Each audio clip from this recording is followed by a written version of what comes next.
રાજકોટથી સમાચાર સામે આવી રહ્યા છે। રાજકોટમાં મહાનગરપાલિકાનું સિવિક સેન્ટર બંધ કરાવ્યું છે। તો આ સાથે જ સિવિક સેન્ટર છે તેને બંધ કરવામાં આવ્યું છે।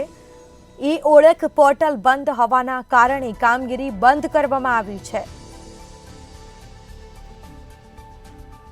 તો સિવિક સેન્ટરના ગેટ ઉપર બંધનું પાટિયું લગાડવામાં આવ્યું છે। સૂચના બાદ કામગીરી શરૂ કરાશે તેવું લખી અને લોકોને જાણ કરવામાં આવી છે। મહાનગરપાલિકાની નીતિથી લોકોએ રોષ વ્યક્ત કર્યો છે। લોકોમાં પણ એક રોષ જોવા મળ્યો છે।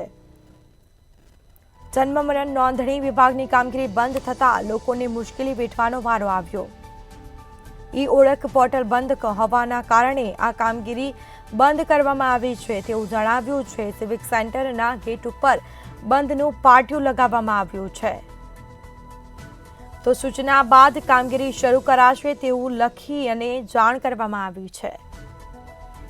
સાહેબ સાગરભાઈ શું કહેશો, આજે સિવિક સેન્ટરે આવ્યા છો, કેટલામો ધક્કો આપનો? સાહેબ આજે બીજો ધક્કો છે। કાલ સવારે બી કામ ધંધા બંધ રાખી અને આધાર કાર્ડ કઢાવવાનું છે, એના માટે જન્મના દાખલામાં ફેરફાર કરાવવા માટે અમે આવેલા તો કે સર્વર ચાલતું નથી, કોઈ સમય નિશ્ચિત નથી, ક્યારે નીકળે શું નીકળે, અને આજે તો પાટિયું લગાવી દીધું છે કે હવે અનિયમિત સમય સુધી બંધ રહેશે।